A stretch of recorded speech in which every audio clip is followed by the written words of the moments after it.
오늘의 말씀 구약성경 397페이지입니다. 사사기 20장 24절부터 29절의 말씀을 교독으로, 그 후에 21장 24절부터 25절의 말씀을 교독으로 봉독하겠습니다.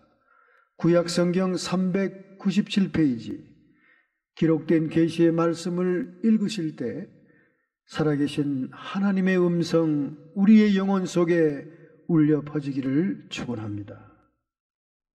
비느하스의 창과 나팔의 침묵이라는 제목으로 말씀의 은혜를 받고자 합니다.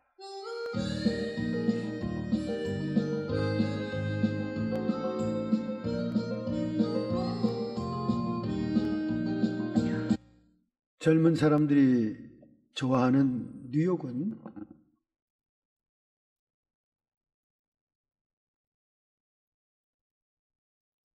제한된 면적 속에 많은 사람들이 밀집되어 있습니다.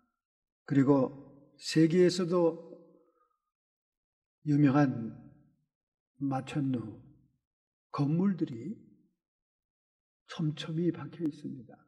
여러분이 비행기를 타고 케네디 공항에 내릴 때 그 건물들을 한눈에 볼 수가 있습니다.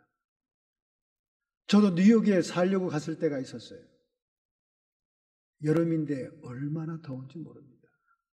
한국의 여름은 저러 가요. 빌딩에서 복사되는 열들이 그 길거리로 쏟아지는데 정말 덥더라고요. 겨울은 또 얼마나 추운지. 제가 길거리를 헤매면서 차라리 뉴욕 살려면 서울에서 사는 게 낫겠다. 뭐하러 이민 오겠는가. 이런 생각이 들 정도로 정이 안 가더라고요. 근데 이제 조지 워싱턴 브리지를 지나가면 뉴저지라고 하는 가든시티가 있습니다. 뉴저지는 잘 사는 주택 동네죠. 거기 우리 한국 사람들이 많이 살죠. 거기는 참 살만합니다. 꼭 강남 같아요. 그래서 포트리라고 하는 다리를 건너자마자 있는 그 동네는 마치 강남 상권처럼 한국 사람들의 상가들이 쫙 돼 있고 없는 게 없어요. 노래방도 있고 사우나도 있고 목욕탕도 있고 별거 다 있습니다. 그리고 큰 식당도 있고 그렇습니다. 그런데 뉴욕서 살려면 필수품이 있어요. 장화가 있어야 됩니다. 장화. 여러분, 우리 서부 이 캘리포니아 지역 살면서 장화를 신어봤습니까? 장화가 집에 없죠. 근데 뉴욕은 이 도시에 사는 사람 치고 장화가 없이는 못 삽니다. 눈이 오거나 비가 오거나. 맨해튼에 비가 오면 며칠씩 거리에 빗물이 질척거립니다. 인도까지도 금세 물이 찹니다. 또 눈이 와도 마찬가지예요. 눈이 녹으면 그 진창이 얼마나 질척거리는지 장화 없이는 운동화나 구두가 다 넝마가 됩니다. 그래서 구두나 운동화를 잘 보관하려면 장화를 신어야 돼요. 장화를. 그뿐입니까? 그 인구 밀도가 높은 맨하탄에 아침 산보하면서 내질러 놓은 개똥들이 여기저기 얼마나 많습니까? 개똥 밟지 않으려면 장화를 신어야 돼요. 뉴요커들은 비가 올 확률이 있으면 햇빛이 비치더라도 장화를 신고 나옵니다. 왜 갑자기 장화 얘기입니까? 지금 한국은 장마철이에요. 장화가 필요합니다. 그런데 어저께 인터넷에 보니까 이 한국 사람들이 신는 장화를 놓고 수많은 네티즌들이 벌떼와 같이 장화를 가지고 싸움박질을 하고 있는 걸 봤습니다. 장화 한 짝에 70만 원짜리 브랜드를 신고 다녀야 된다는 겁니다. 보통 평범한 사람들이 신는 장화는 10,000원에서 30,000원 사이입니다. 20,000원, 30,000원 대면 아주 괜찮다는 거예요, 보기에도. 그런데 어지간하면 이 70만 원짜리 외국에서 수입한 장화를 신으려고 애들을 쓴다는 겁니다. 그러니까 주로 남자들인 네티즌들이 이 비싼 장화를 신으려고 작정을 하고 있는 여자들을 향해서 아우성들을 치는 겁니다. 아니, 비 오는 날 진창에 빗물만 안 들어오면 됐지. 그놈의 장화가 왜 명품이 필요한 거냐? 너희들이 된장녀냐? 이 된장녀란 말은 인터넷 용어죠. 그럴 만한 형편도 안 되면서 명품으로 치려하는 여자를 된장녀라고 합니다. 그런데 이 70만 원짜리 백화점에서 파는 명품 장화가 불티가 난다는 거예요. 불티가 난다는 거예요. 없어서 못 판다는 거예요. 그래서 거기다 프리미엄까지 얹으면 더 잘 팔린다는 거예요. 비싸면 뭔가 다르다는 거죠. 그런데 지금 현재 국내 유명 백화점에서 가장 비싼 장화라야 38만 원대라는 겁니다. 그런데 외국 수입제를 꼭 신어야 된다는 거 아닙니까? 그런데 영등포나 강남 사거리나 물 차 보세요. 무릎까지 찹니다. 무릎까지 찬다는 얘기는 장화도 필요 없다는 거예요. 장화 속까지 물이 들어오는데 뭔 그렇게 뽀대가 나는 명품 장화가 필요하냐. 지금 인터넷을 화끈하게 달구고 있습니다. 장마철이 되니까 또 장화가 또 문제가 되는 거예요. 여러분, 이에 비해서 우리가 6.25 동란을 생각해 봅시다. 아이고, 목사님도 이제 나이가 늙었구만요. 6.25 얘기하는 거 보니까. 나이 많은 어른들이 젊은이를 향해서 6.25 타령하지 않습니까? 야, 우리 6.25 때 하면 애들이 아주 듣기 싫어합니다. 검정 고무신 신고 이러면 또 그냥 그만 얘기하시려고. 여러분, 저희 부모님들은 부산 수정동에서 목회를 했습니다. 그러니 전국 방방곡곡 이북에서까지 교역자와 사모님들이 다 저희 교회에 몸을 풀었어요. 그리고는 교회도 모자라니까 그 근처 산에다가 이 보루바꾸라고 그러잖아요. 보루바꾸. 종이상자로 집을 만들어가지고 거기 보통 식구입니까? 5명은 다 넘었어요. 그때는 8명, 10명 식구들이 그냥 버글거리면서 사는 그때가 아닙니까? 그러던 우리 조국이 미국을 비롯한 유엔군들의 도움으로 이렇게 경제대국으로 독립하고 살게 된 겁니다. 근데 문제는 좀 살게 되면 사람들이 옛날 올챙이 때를 생각해서 겸손해야 되는데 이거 명품 타령들 아닙니까? 명품. 장마철이면 또 장화가 명품이 문제예요. 이제 쨍하고 또 8월달 휴가철이 되면 이 선글라스 명품 또 타령하겠죠.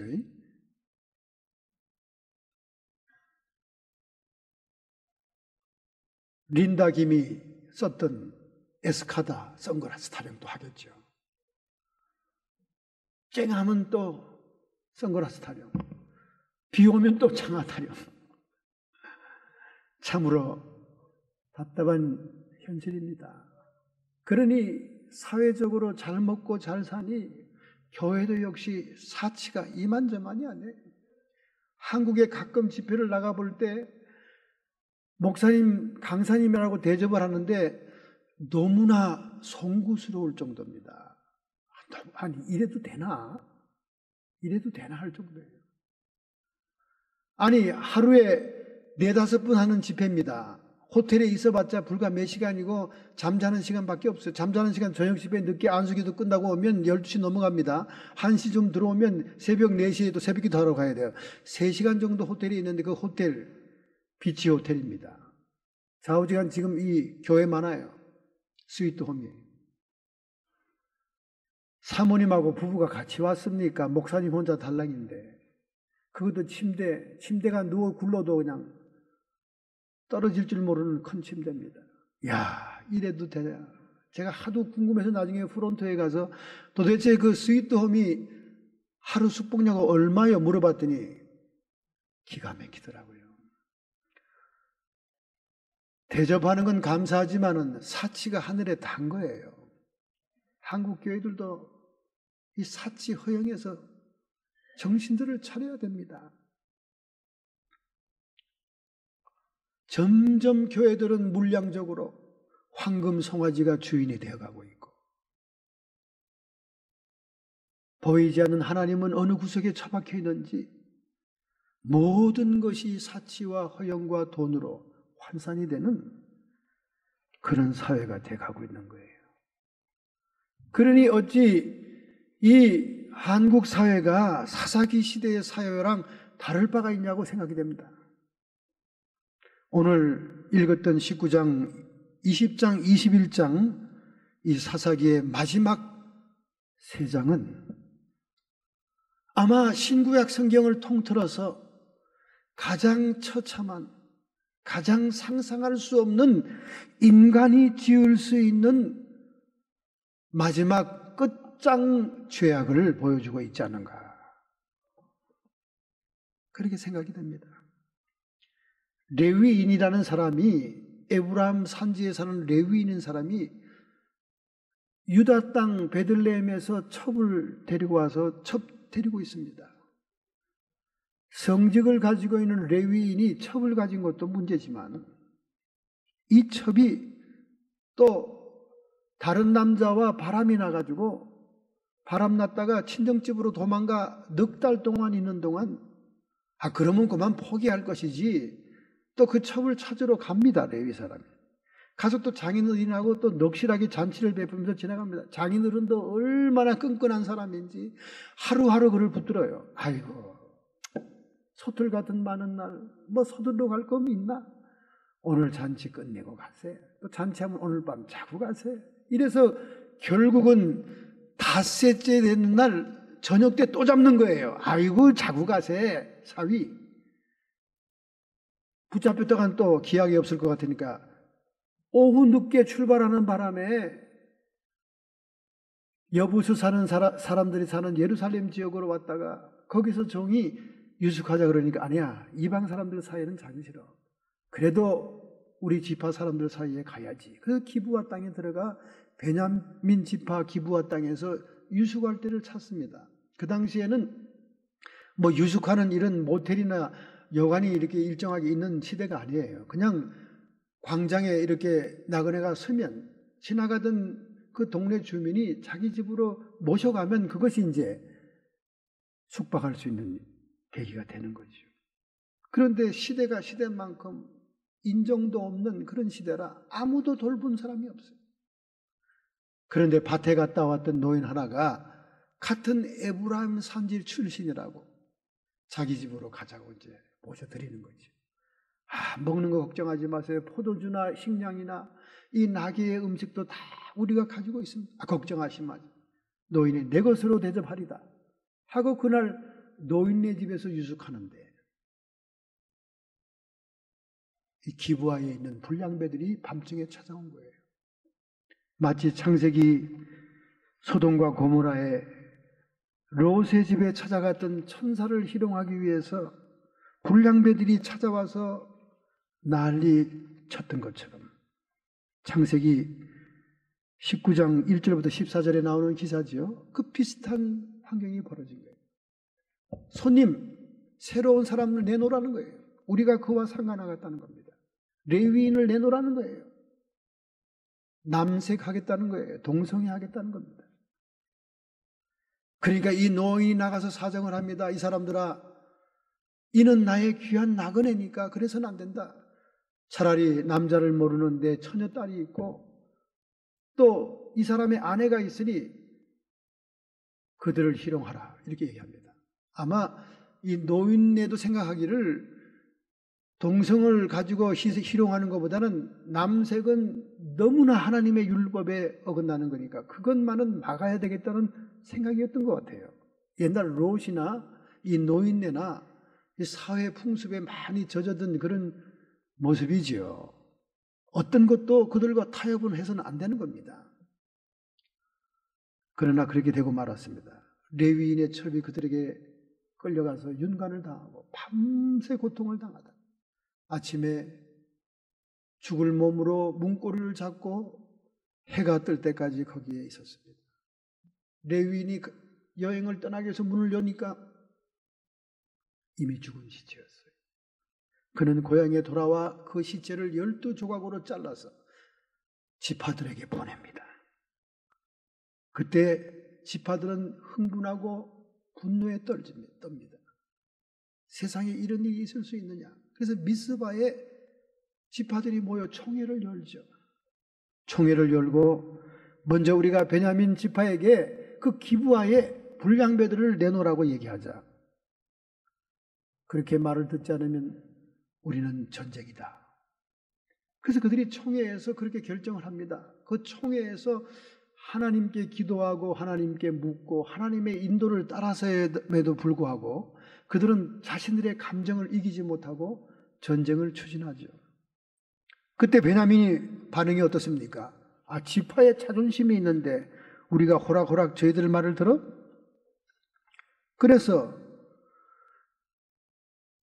12지파의 연맹군, 11지파의 연맹군 40만 명이 모여 있는데 그것을 대항하자고 그들은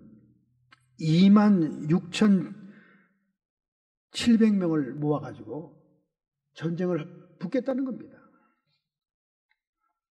그래서 결국 전쟁을 하게 됩니다. 보복 전쟁을 하게 되는 거죠. 베냐민 군사와 이스라엘 지파의 동맹군과의 싸움이 벌어지게 됩니다. 그런데 이 동맹군들이 40만 명 아닙니까? 그 중에 10분의 1은 병참군으로 제비풀을 뽑았지만은 40만 명이니까 얼마나 교만하고 자신만만합니까? 물론 하나님께 물어요. 여기 주보에는 묻지 않고란 말로 써 있지만은 묻지 않다는 말을 한 것은 외식적으로 형식적으로 진정성이 없게 하나님께 물었다는 거죠. 하나님께 물어보나마나 우리가 수적으로 탁월하니까 15배나 많은데 무슨 걱정이야 하면서 진정성이 없이 하나님께 2번이나 물었다가 2번 대패하지 않습니까? 18,000명, 22,000명이 죽지 않습니까? 그러자 깜짝 놀래가지고 이스라엘 지파의 연맹군이 금식합니다. 금식한다는 말은 자신들의 힘으로는 어찌할 수 없으니 하나님만 의지하겠습니다의 뜻입니다. 그리고 번제와 화목제를 하나님께 드립니다. 하나님을 깍듯이 진정성 있게 예배를 드립니다. 번제는 죄를 속하는 제사요, 화목제는 하나님과의 관계를 회복하는 제사입니다. 자기들의 죄를 아는 거죠. 하나님께 의논도 하지 않고 하나님께 묻지도 않고 자만하고 자신만만하게 전쟁을 하고 있다는 그들 스스로를 회개합니다. 이런 자원제사를 통해 진정한 회개가 이루어진 다음 그 당시에 실로의 성막이 있었지만은 베델에 언약궤만 모시고 있는 비느하스 제사장이 있었습니다. 그에게 찾아가서 이 전쟁을 치를 것인가에 대한 하나님께 묻기를 원했습니다. 그것이 이번 첫 번째 20장 27절 28절의 말씀입니다. 여호와께 물으니라. 그때에는 하나님의 언약궤가 거기 있고 얼마나 하나님을 예배하는데도 문제가 많았는지 알 수 있죠. 성막은 실로에 있습니다. 근데 언약궤만 쏙 빼가지고 노란 자유만 빼가지고 비느하스가 베델에다 모셔놨어요. 여기에도 갈등이 있다는 걸 알 수 있습니다. 아마 실로의 성막에 가나안의 우상신들을 모셔다 놓았으니까 이 비느하스가 하나님의 법궤와 부정한 것이 함께 있는 것이 속상하니까 그것을 끌고 역사적인 하나님의 집 베델의 장소에 자기가 개인적으로 모셔다 놓은 것이 아닌가 이렇게 생각이 됩니다. 그때 비느하스가 이스라엘 자손을 기도를 하나님께 물어줄 때 비로소 여호와께서 가라사대 올라가라 내일은 내가 그를 내 손에 붙이리라. 진정한 승리를 주겠다고 약속을 줍니다. 그래서 결국 베냐민 지파를 괴멸하죠.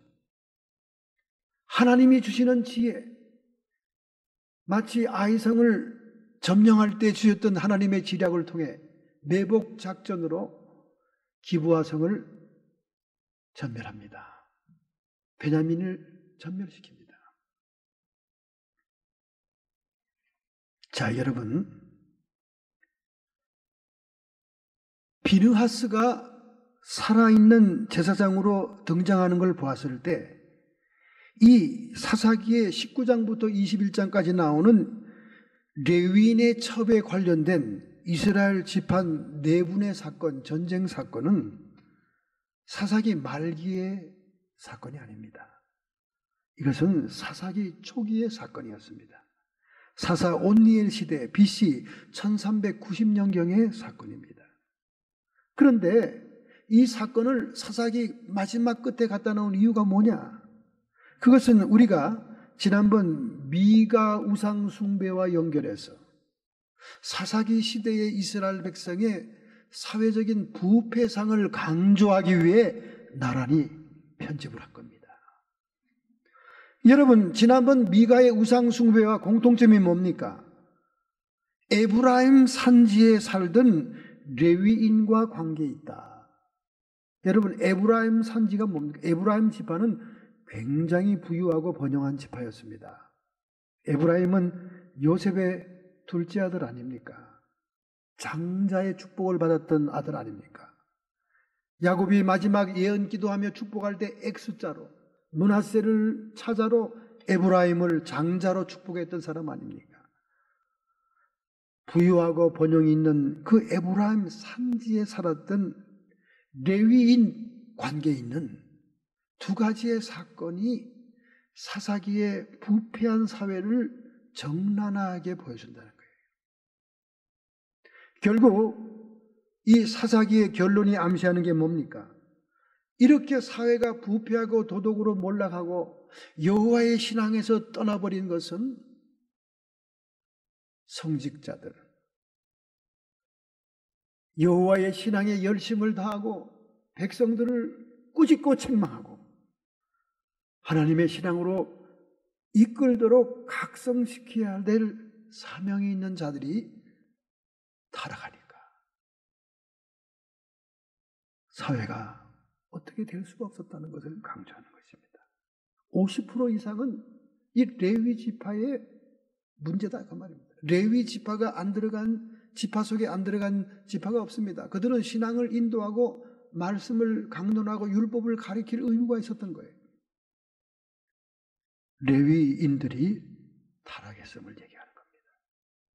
거기다 특별히 우리 첫 번째로 언약궤가 있는 베델에 그 언약궤만 모시고 있는 우상 숭배로 하나님의 영광이 떠나버린, 영광이 더 이상 임재하지 않는 껍데기만 있는 상자뿐인 언약궤를 붙들고 있는 비느하스. 그 비느하스도 무기력하기 짝이 없는 모습으로 보이는 거예요. 여러분, 이 비느하스가 누군지 압니까? 참, 이 비느하스는 엄청난 사람이었어요. 비느하스는 아론의 정손입니다. 아론의 손자인 엘르아살의 아들인 비느하스입니다. 근데 이 비느하스가 어떤 사람이냐? 발락 왕이 출애굽한 이스라엘 백성들이 정광석화의 속도로 가나안을 공격해 올 때 그들의 발걸음을 멈추고 싶어서 발람이라고 하는 미디안 선지자를 모셔와 가지고 그의 지략으로 이스라엘을 패망시키고자 합니다. 그러나 3번에 걸쳐 저주하게 했지만은 하나님의 신이 함께해서 도리어 축복을 하고 발락이 실패하게 되자 발람에게 최후의 부탁을 합니다. 뭐 더 좋은 수가 없냐? 그랬더니 발람이 뭐라고 제안합니까? 모압 평지에서 바알 신을 섬기는 축제가 있지 않느냐? 그 축제는 음행 파티요. 진탕술을 마시고 가무하는 파티니까 이스라엘 남자들을 미디안 여인들로 인해서 유혹하자. 이쁜 여인들 가무술 파티에 안 넘어갈 남자가 있냐? 그래서 이스라엘 백성을 타락시킨 거 아닙니까? 하나님이 진노하죠. 바알신의 축제에 가서 음행을 하면서 그 음주 가무 축제에 들어가 그들이 우상 숭배합니다. 결국 발락이 발람을 통해서 승리를 하는 거죠. 그때 모세를 통해 하나님이 거기에 참여한 자는 다 죽이라고 합니다. 그런 준엄한 심판이 떨어졌음에도 불구하고 한 이스라엘 사람이 미디안 여인을 끌고 장막에 들어가서 음행을 저지르는 현장이 포착이 됩니다. 그때 비느하스가 하나님의 분노와 함께 분노를 참지 못하고 창을 들고 들어가서 남자의 등허리를 찍어 두 사람을 조기 엮듯이 엮어 단창에 죽여버립니다. 남자는 시므온의 지파 살루의 아들인 시물이라는 사람이었고 여자는 미디안의 한 족장의 딸인 고수비라는 사람이었습니다. 이때 이 비느하스의 행동, 이 행동을 하나님이 너무 기뻐합니다. 여러분, 성경은 참 엉뚱한 책이에요. 이성적인 책이 아닙니다. 여러분, 성경은. 민수기 25장 10절부터 13절에 그때 여호와께서 모세에게 말씀하시기를 나는 비느하스가 행한 일로 이스라엘 백성에게서 분노를 거두노라. 그가 내 명예를 위하여 나처럼 분개하였으므로 내가 분노로 그들을 전멸시키려고 했던 뜻을 돌이키노라. 그러므로 너는 그에게 내가 그와 그의 후손들에게 영원한 제사장의 직분을 주기로 약속하다고 말하여라. 그는 나를 위하여 분노하였기 때문에 이스라엘 백성이 속죄함을 받았느니라. 비느하스는 의분에 차서 우상 숭배 이방 여인의 미혹을 받은 한 이스라엘 사람을 창으로 등을 찔러 밑으로 두 사람을 한꺼번에 죽여버리는 의의 사람이었습니다. 얼마나 하나님 여호와에 대한 신앙과 열심이 불타는 사람입니까? 이런 비느하스가 사사기 시대에 와서는 이처럼 부패하고 타락한 이 사회상에 무기력한 모습을 보이는 거예요.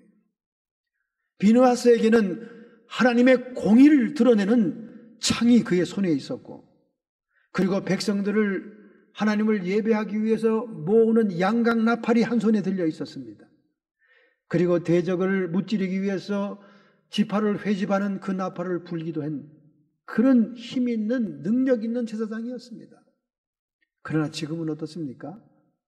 사회가 썩어 문드러지고 우상 숭배하고 모든 사람이 사악한 죄악에 처해도, 그리고 심지어 이스라엘 지파 연맹군이 하나님께 묻지도 않고 하나님께 대답을 얻지도 않고 자기들 마음대로 같은 자신들의 지파를 징벌하고 심판하는 일을 행할 때도 아무런 힘을 발휘하지 못합니다. 이것이 비느하스의 창과 나팔의 침묵이 의미하는 무기력함입니다. 무능함입니다. 여러분, 레위인과 제사장들이 침묵하면 안 되는 거예요. 분연히 일어나야 됩니다. 하나님이 분노하는데 같이 분노해야 돼요. 하나님이 책망하는데 같이 책망해야 됩니다. 그러나 여러분 24시간 돌아가는 TV의 말씀들을 들어보세요. 다 웃기는 얘기 아닙니까? 그저 웃기면 복음이 잘 증거됐다고 생각합니다. 그게 코미디지 무슨 복음입니까? 그리고 사람들을 들어서 별 부담이 안 가는 얘기들 하고 있지 않습니까? 넌 내 비유 건들지 마라. 나도 네 비유 안 건들게. 들어 좋은 얘기들만 하고 있지. 가슴이 짜릿하고 가시가 찔리고 아프고 속상한 그런 얘기가 들립니까? 제가 하도 CD 메시지에 회개를 많이 강조하니까 LA에 암병 걸린 분이 기도를 부탁하고 CD를 보내서 보냈는데, 언니를 통해서 보냈는데 그 CD를 듣다가 흥분이 된 거예요. 아니, 나보고 회개하란 말이야? 그래서 회개하라고 그랬다고 삐치고 화가 나가지고 언니한테 속사포를 쏘아대면서 그렇게 불만을 표했다는 거예요. 왜 그렇습니까? 회개를 강조하는 메시지를 들어본 일이 없거든요. 본인 나가는 그 LA의 그 200명, 300명 모이는 점잖은 교회에서 회개 소리를 안 들어봤거든. 그런데 이놈의 목사가 막 핏대를 올리면서 회개하라고 소리를 치니까 꼭 자기 보고 하는 소리 같으니까 열을 뻗친 거예요. 화가 올라가고 혈압이 올라간 겁니다. 아니 여러분, 회개하라는 메시지는 제 메시지가 아니에요. 예수님의 첫 번째 메시지입니다. 회개하라, 천국이 가까웠느니라. 암병 걸리고 죽을 날이 얼마 남지 않은 것 같으니까 회개해서 천국 가자는데 그것이 뭐 잘못된 얘기입니까? 그리고 그 CD가 자기한테 한 얘기예요? 불특정 다수에게 한 얘기지. 그리고 자기가 들어서 회개할 만한 일이 있으면 회개하면 되는 거지. 뭘 회개하라고 그랬다고 혈압을 올리고 전화통을 두드려 부수고 난리 법석입니까? 레위는 성직자들을 얘기합니다. 비느하스는 제사장 직분을 가진 목사님들과 선지자를 얘기합니다. 그러나 신약 성경에 와서 이 교회를 통한 레위 지파는 오늘날 성도를 얘기하는 거예요. 믿으시면 아멘 합시다. 여러분은 이미 왕 같은 제사장이 아닙니까? 만인 제사장이라고 마르틴 루터가 말하지 않았습니까? 오늘 성도들이 침묵하고 성도들이 빗대지 못하고 소금이 되지 못한다면 그것은 비느하스의 침묵하는 창과 나팔에 불과한 것입니다. 마태복음 5장 13절 14절에 말씀하십니다. 예수님께서 오늘 여러분들에게 말씀합니다. 너희는 세상의 소금이라. 믿으시면 아멘 합시다. 너희는 세상의 빛이라. 소금은 비느하스의 손에 들린 창을 의미합니다. 썩고 부패하고 불의가 자행되는 곳에 들어가 소금이 썩는 것을 방지하는 거 아닙니까? 음행을 우상 숭배하는 여인과 음행하는 자를 위에서 아래로 강칼로 확 찔러서 하나님의 의의 분노를 표시하는 비느하스의 창이 아닙니까? 나팔은 빛을 얘기하는 겁니다. 나팔은 신앙의 각성을 위해 백성들을 불러 모으는 양각 나팔이요, 전쟁터에 나가는 은나팔이요, 원수마귀 대적을 물리치는 나팔이 아닙니까? 이것은 우리가 빛된 삶을 해야 된다는 거예요. 세상 사람들이 어두움 속에서 그 빛을 보고 각성할 수 있도록 해야 된다는 것입니다.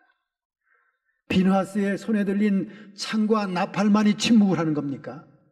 아니면 오늘 레위 지파와 같은 성도들의 신앙이 맛 잃은 소금이여 어두운 빛을 잃은 성도가 아니냐 그 말이에요. 다 좋은 게 좋은 기고 서로 부담 없는 얘기만 나누는 그런 사사기와 같은 시대가 됐다는 겁니다. 여러분, 우리 한국에는 50대 미국의 세계 교회 가운데 20대 교회가 있습니다. 지난주에 한 교단에서 가장 세계적인 초대형 교회 K 목사는 문서를 허위로 만들어 법원에 제출한 사문서 위조 혐의로 검찰에 조치되었습니다. 세계에서 손가락에 꼽는 대형 교회입니다. 그 교단, 세계 교단 가운데 제일 큰 교회입니다. K 목사. 세상법에도 저촉되는 false document, 형사범입니다. 거짓 문서를 조작해서 거짓 사인을 해서 검찰에 냈다고 말이에요. 그래서 들켰어요. 여러분, 세상의 법에도 저촉되는 문서를 만들 정도의 양심이면 보이지 않는 하나님에게 얼마나 신앙의 법을 어기면서 목회를 해왔겠습니까? 보이는 세상의 형사법에 저촉되는 위조 문서를 만들 신앙 양심이면 보이지 않는 하나님, 그 중심과 내면 동기를 볼 줄 모르는 성도들 앞에서는 얼마나 위선적인 죄를 지었겠냐 그 말이야. 이것이 한국의 대표가는 성직자의 모습입니다. 그 다음에 C라는 목사님은 지난주 중앙일보에 났습니다. 아들이 회사를 차렸는데 물론 그 회사의 자금도 교회를 저당 잡혀가지고 자본으로 세워서 회사를 만들었습니다. 400억인가요? 그랬죠 아마 예전에. 그 회사의 주식 25만 주를 적정가보다 4배나 비싸게 C 목사님 아버지가 사들여 줬습니다. 그래서 교회에 150억에서 200억대의 손해를 끼친 사실이 드러나 배임 혐의로 불구속 기소가 되었습니다. 이 교회는 세계에서 최고로 큰 교회입니다. 그러면 눈에 보이는 세상 사회법에도 저촉될 일을 이렇게 아무런 가책 없이 하는 사람이었다면 보이지 않는 하나님, 양심을 따르고 성경을 따르는 신앙법에는 얼마나 저촉되는 일을 많이 했겠냐 그 말이야. 제가 지난주에 얘기하지 않습니까? 임금님 기는 당나귀 기고요, 임금님은 뻘거벗었습니다. 이미 오래전부터 수없는 문제에 제기가 있었지만은 아무도 말을 꺼내지 않아요. 아무도. 왜? 그 수하에 수많은 사람들이 밥줄이 달려 있어요. 밥줄이. 그 사람 하나가 그 자리에서 내려오면 줄줄이 엮여서 밥줄이 다 날아갑니다. 좋은 게 좋은 거니까. 그냥 돌아가실 때까지 그냥 조용. 돌아가실 때까지 그들은 침묵하고 비느하스의 손에 달린 창과 나팔처럼 침묵하고 있을지라도 세상의 법은 기소했다 그 말이야. 기소했다 그 말입니다. 세상 사람들에게도 범죄가 되는 사건을 신앙 양심으로 했으니까 신앙의 법에 저촉되는 일은 얼마나 많이 했겠냐 그 말이에요. 눈에 보이는 숫자, 눈에 보이는 교회 크기, 건물의 아름다움, 대리석으로 장식한 것, 수없는 방송 네트워크에 나가는 그런 것 하나만이 하나님의 인정을 받는 것이 아니라는 거예요. 저는 그나마 이니셜을 쓰면서 얘기하지만 이미 신문에 풀네임이 다 나왔어요. 레위인의 타락입니다. 비느하스의 침묵입니다. 그러니 사사기의 사회는 도덕적인 부패와 여호와의 신앙을 떠나는 우상 숭배에 빠질 수밖에 없는 게 아닙니까? 영국 리퍼블 대학에 물리학을 가르쳤던 폴란드 출신의 과학자가 있었습니다. 이 과학자를 미국에서 맨하튼 프로젝트라고 해 초청을 했습니다. 맨하튼 프로젝트는 뭐냐? 2차 세계대전을 끝나기 위해서 핵폭탄을 개발하는 프로젝트였습니다.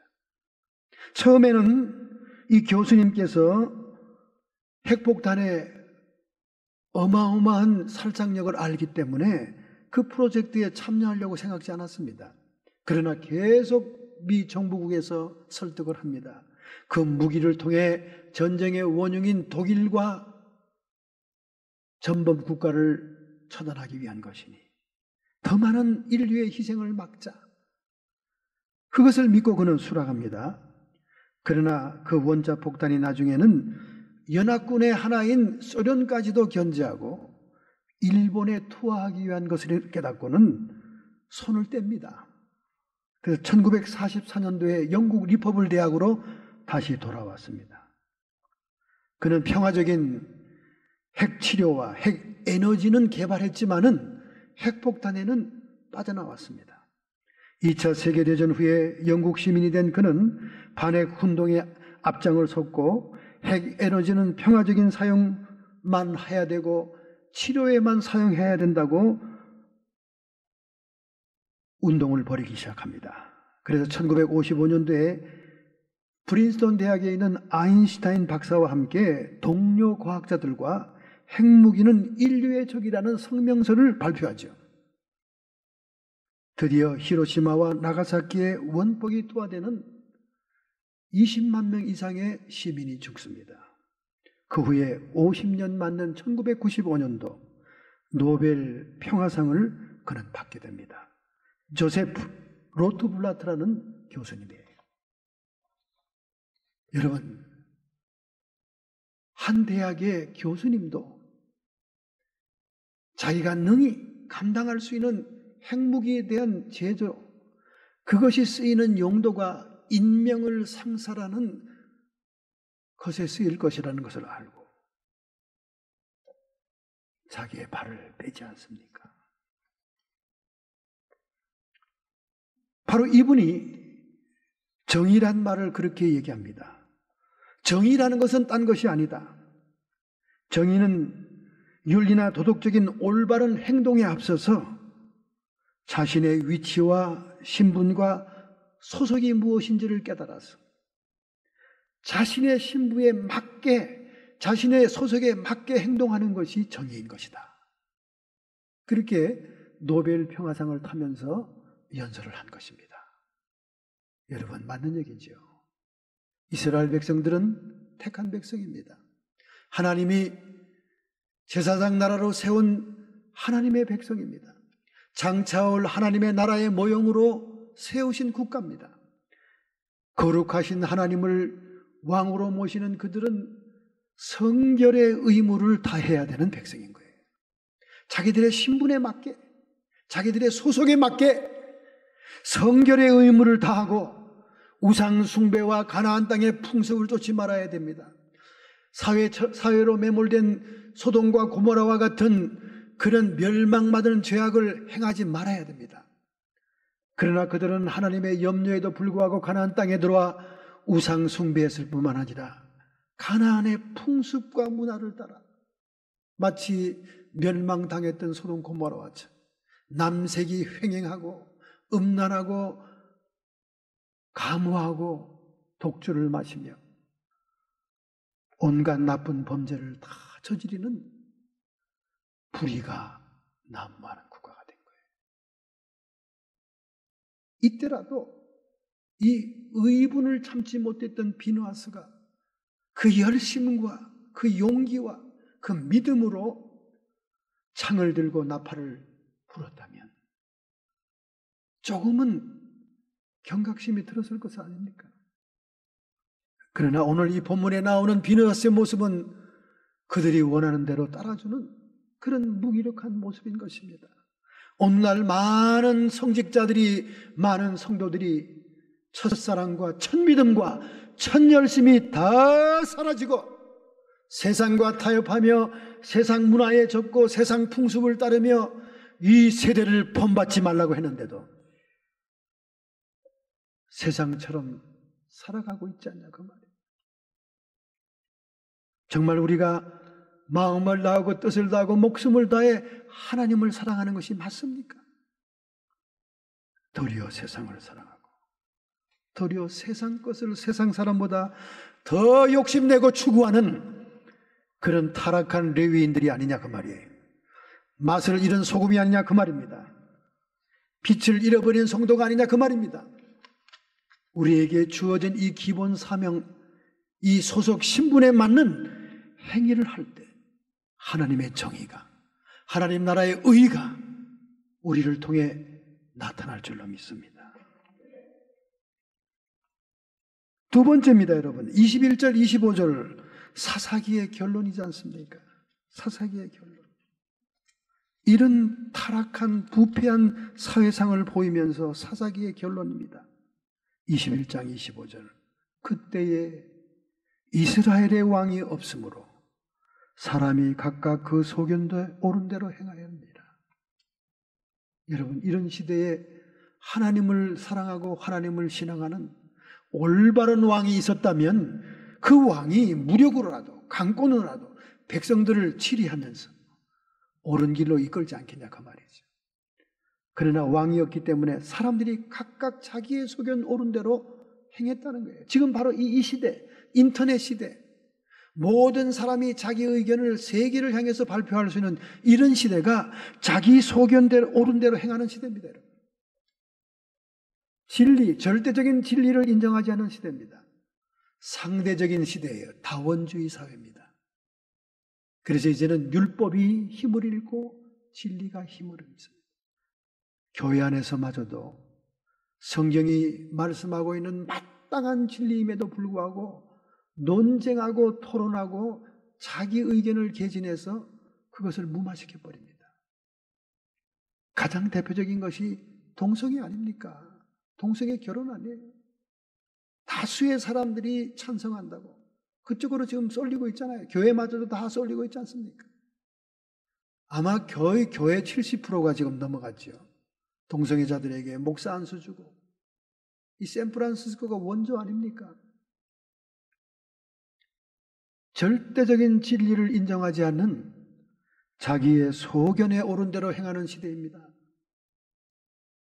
그래서 왕이 있어야 되겠다. 이것은 다윗 임금을 의식하는 것이요. 궁극적으로는 예수 그리스도의 왕국을 예언하는 말씀인 것입니다. 할렐루야. 그래서 호세아 3장 5절에 보면 혼란하고 타락한 이스라엘을 향해서 이러한 왕국이 도래할 것을 선지자는 예언합니다.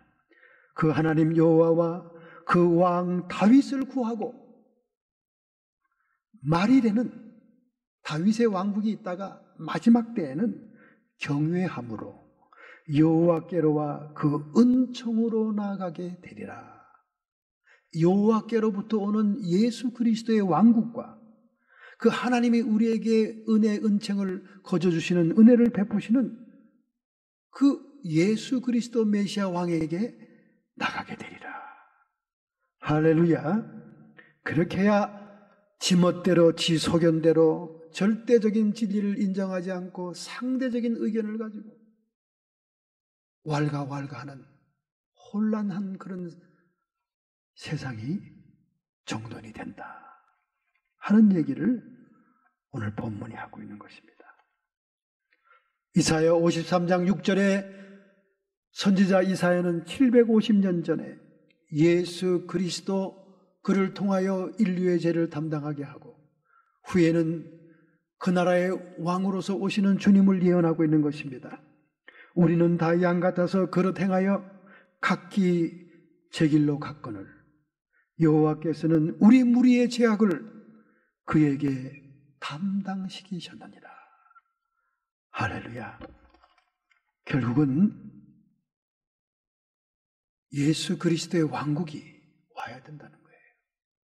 역대하나 역대상에 보면 못된 이스라엘 유다의 왕들이 하나님께 패역하고 백성들을 학대하는 그런 왕들도 있지만은 오늘 여기 고대하고 기대하는 왕은 다윗 왕과 같은 예수 그리스도의 영원한 왕국을 사모하고 예언한다 그 말이에요.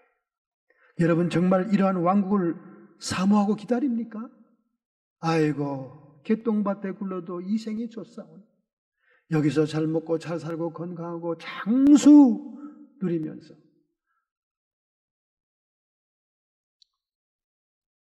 9988, 234, 99세까지 팔팔하게 살다가 2, 3일 앓다가 죽는 그런 인생을 꿈꾸는 여러분들이 아닙니까? 이 세상이 뭐가 좋다고? 예수 그리스도가 왕 되시는 하나님의 나라를 사모하고 그 나라가 진정 우리가 살아야 될 나라인 것을 확신해야 됩니다. 그래서 우리는 이 땅에서 그 나라를 예비하고 준비하는 과정이 있는 거예요. 마치 어머니의 자궁 수태된 태아가 양수를 떠돌면서 세상에 태어나기를 준비하는 것처럼 탯줄로 영양분을 받아들이면서 준비하는 것처럼 우리는 지금 이 세상이라는 자궁 속에 몸을 웅크리고 있는 모습인 거예요. 찬란한 하나님의 영광의 빛이 비치는 그 나라로 우리는 새로 태어납니다. 할렐루야. 죽음이라는 산도를 통해서 우리는 태어나는 거예요.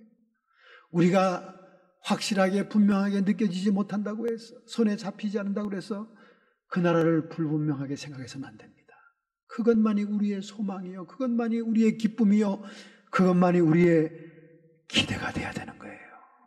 할렐루야. 그러므로 이 땅에서 우리가 수고하고 섬겼고 많은 일을 했더라도 대접받지 못하고 보상받지 못하고 호의호식을 누리지 못하고 도리어 돌아온 것은 억울함이요 핍박이요 박해였다면 여러분은 하늘나라에서 개를 탈 것입니다. 할렐루야. 하늘나라에서 개를 탈 거예요. 그러니까 저는 목사님들이라도 이 땅에서 너무 잘 나간 사람 부럽지 않습니다. 뻑하면 1년에 한 번씩 최고급 세단으로 에쿠스로 착 바꾸고 말이죠. 주중에는 모텔 식당으로 왔다 갔다 하면서 대접을 받고, 당회장실은 청와대 못지않게 온 벽이 어항으로 되어 있고, 부목사와 전도사가 얼마나 많은지 목사님이 들어와서 차에 딱 내리면 쫙 일렬로 서가지고 까만 양복 입은 사람들이 90도로 절하는 조폭 집단 같은 그런 대교회를 저는 그렇게 부럽지 않아요. 왜? 대접 다 받았거든, 그 사람은. 대접 다 받았어요. 이미 너희가 상을 받았느니라. 우리 주님이 말했지 않습니까? 그러나 누구든지 제자의 이름으로 이 소자 중 하나에게 냉수 한 그릇이라도 주는 자는, 여러분, 소자에게는 냉수 한 그릇 줘도요, 냉수로 돌려받을 힘이 없는 소자입니다. 냉수 한 그릇이라도 주는 자는 내가 진실로 너희에게 이르노니 그 사람이 결탄코 상을 잃지 아니하리라. 할렐루야. 그러니까 여러분, 모르는 사람일지라도, 우리 한국 사람들은 참 낯을 가려요. 아는 사람들은 인정이 많아서 간까지 빼주는데, 좀 낯설고 모르는 사람이면 아주 벽을 딱 쌓아놓습니다. 그래서 인종차별이 제일 심한 나라 우리 한민족입니다. 제3국의 사람들이 오죽하면 공항에서 내려오는 한국 사람 아무나 총으로 갈겨 죽이겠습니까? 한국에서 중소기업에서 일하다가 손가락 날아가고 팔 날아가고 병신된 파키스탄 청년이 한국에서 쫓겨가지 않았습니까? 병신됐으니 뭐 더 이상 일할 수 없잖아요. 그리고 불법 체류자니 쫓겨갔습니다. 이 사람이 그 원수를 갖기 위해 공항에 기다리고 있었습니다. 한국 사람 내리기만 해라. 죽인다.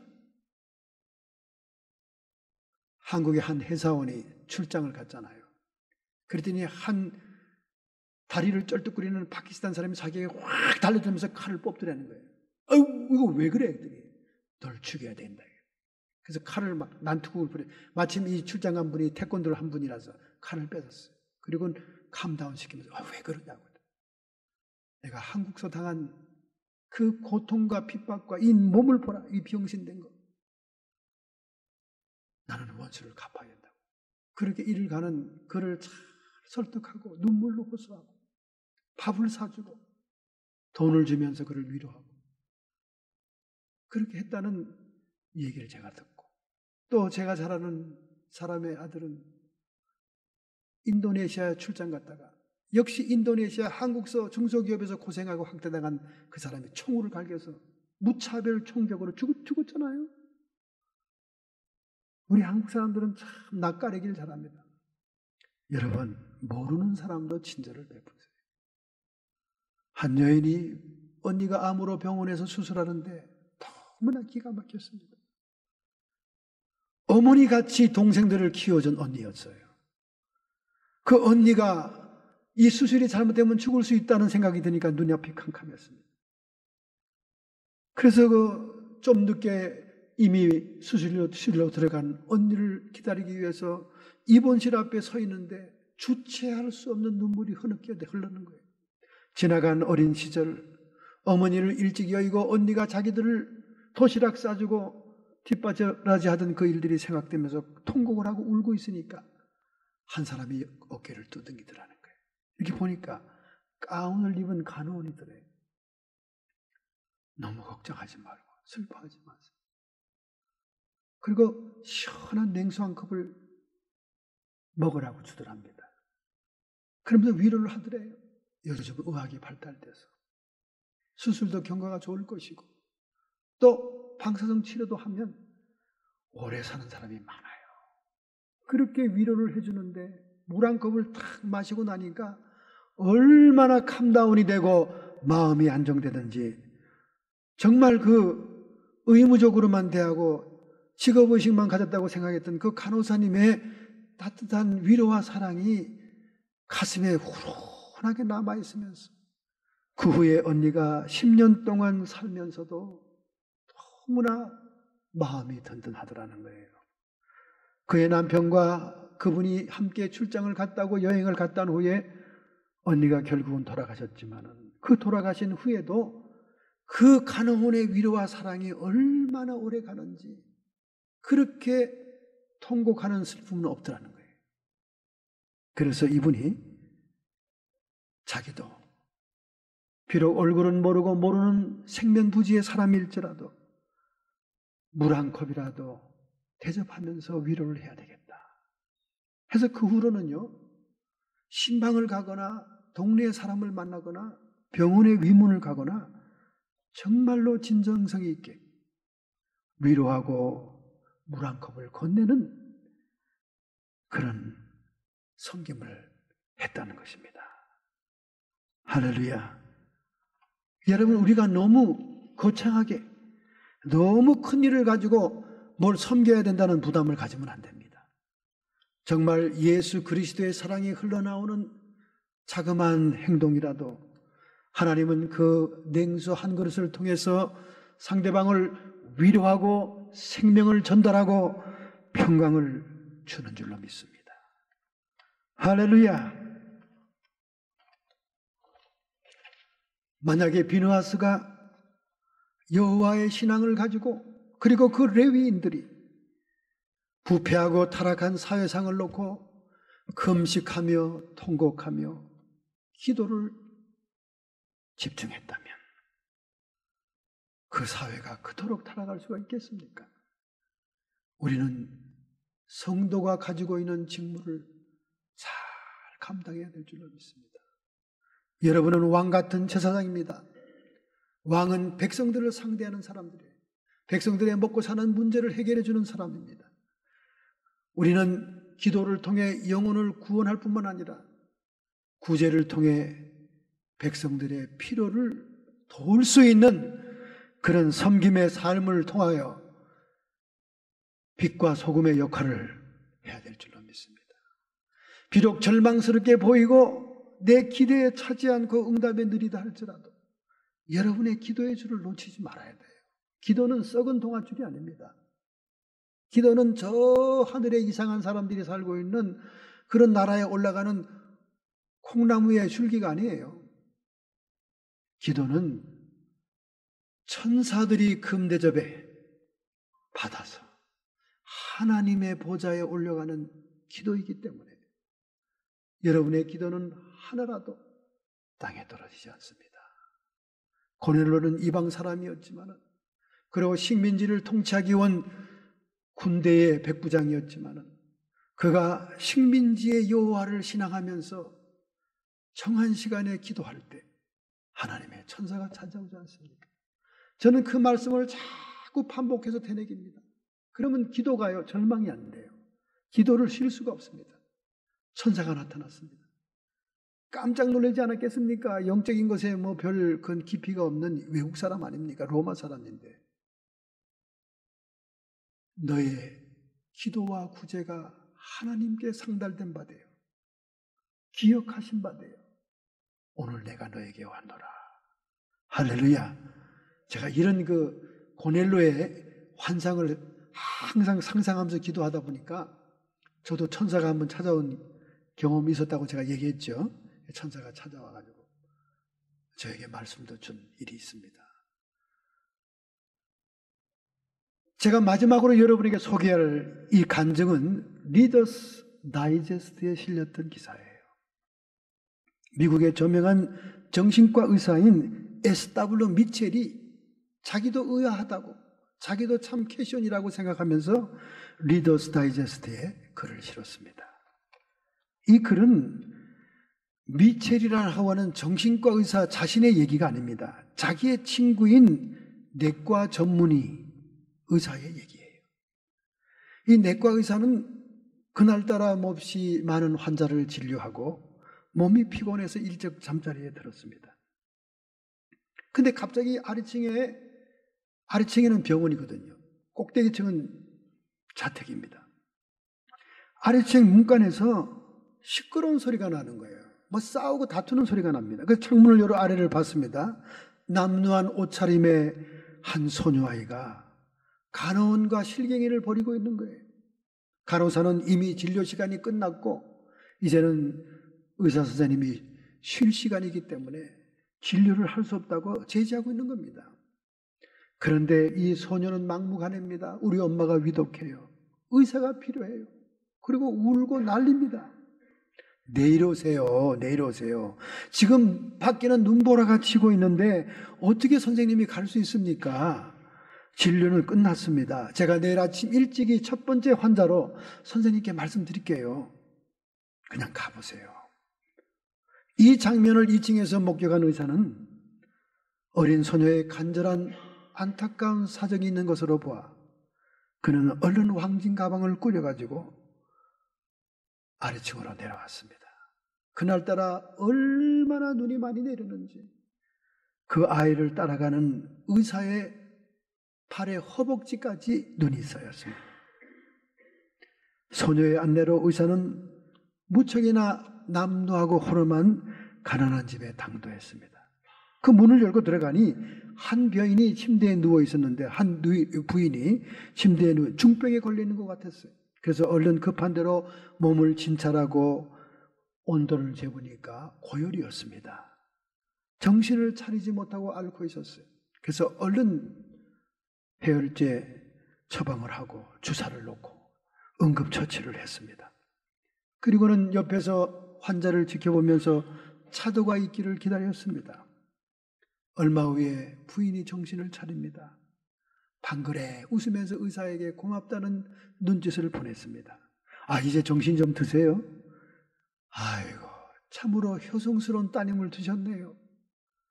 이 눈길 속에 따님이 저를 인도하지 않았다면 제가 아마 이 길을 찾아오지 못했을 겁니다. 그러니까 부인이 눈을 크게 뜨는 거예요. 예? 아, 지금 누구라고요? 누구라고 말씀했죠? 따님이요. 아니, 어떤 옷을 입었어요? 하고 다그쳐 물었습니다.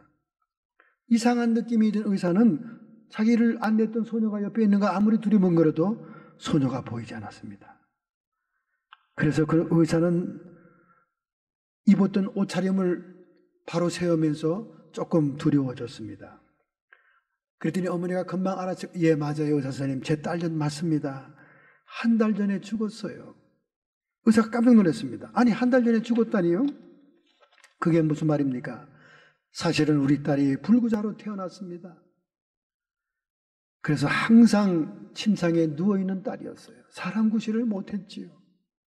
그러나 그가 불구자 핸디캡으로 할 수 있는 것은 기도밖에 없었기 때문에 제가 성경을 읽어주고 찬송을 불러주고 예배를 드려주면은 그는 점점 믿음이 좋아졌고, 그리고 항상 제가 다니는 교회 교인들의 기도의 제목을 위해서 기도해주고 나라를 위해서 기도하고 주변의 사람들을 위해서 항상 기도하는 딸이었어요. 그러면서 그가 죽기 얼마 전에 저에게 이렇게 제 손을 붙잡고 얘기했습니다. 어머니, 제가 없더라도, 제가 이 세상에 어머니 곁을 지켜주지 못하더라도 저는 반드시 하나님 아버지의 나라에서도 어머니를 위해 기도할 거예요. 그러니 어머니, 죽는 순간까지, 저에게 있는 그 나라에 오는 그날까지 제 기도를 기억하세요. 그리고 죽었다는 겁니다. 천국에 가서도 엄마를 위해서 기도하는 그 딸의 기도가 아니고야 어떻게 의사 선생님을 저에게 인도했겠습니까? 그 얘기에 너무나 감동이 된 의사는 그 눈속길을 잘 따라왔다고 생각하면서 눈물을 흘리면서 치료비도 받지 않고 약도 드리고 집을 나서고 곧장 무서우니까 자기 정신과 의사 친구인 미셸에게 연락을 했던 겁니다. 그리고 간밤에 있었던 얘기를 자세히 얘기하니까 정신과 의사가 그것을 원고로 써서 리더스 다이제스트에 원고를 기고한 것입니다. 기도하는 딸은 하늘나라에서도 어머니를 위해 기도한다. 여러분, 이건 성경적인 근거가 있는 겁니다. 요한계시록에 보면 나와요. 하나님의 보좌 밑에서 죽은 자들이, 순교자들이, 성도들이 이 지상에 있는 사람들을 위해 기도하는 모습들이 나오고 있습니다. 그래서 그 기도가 찰 때 하나님은 찰 때마다 세상 역사를 바꾸는 놀라운 일들을 벌이고 있는 것입니다. 그러므로 여러분, 사사기 시대와 같이 이 시대가 암흑시대고 미국 정부가 성경적인 가치관을 훼손하고 버린다 할지라도 오늘 여러분과 저는 율법을 파기하기나 하나님의 공의를 저버리지 말고 레위 자손으로서 하나님의 성직을 맡은 왕같은 제사장으로서 빛과 소금의 역할을 감당해야 됩니다. 어두움을 책망하고 그들을 회개케 하고 하나님의 신앙으로 돌아올 수 있도록 바르게 인도해야 됩니다. 바르게 인도하는 성령의 감동의 문서가 성경책이 아닙니까? 왜 이토록 이스라엘 백성, 하나님의 백성들이 자기의 신분과 소속을 떠나 성결 어물을 저버리고 가나안의 토착 우상 바알과 그 문화와 풍속과 범죄에 젖어들었습니까? 율법을 저버렸기 때문에 그래요. 오늘 여러분과 저는 이 성경 말씀을 중심으로 해서 말씀과 기도를 통해서 우리의 사명을 완수해야 될 줄로 믿습니다. 할렐루야. 결심하고 결단하는 마음으로 여러분의 가슴에 손을 얹겠습니다. 전능자의 영광이 우리를 둘러 있습니다.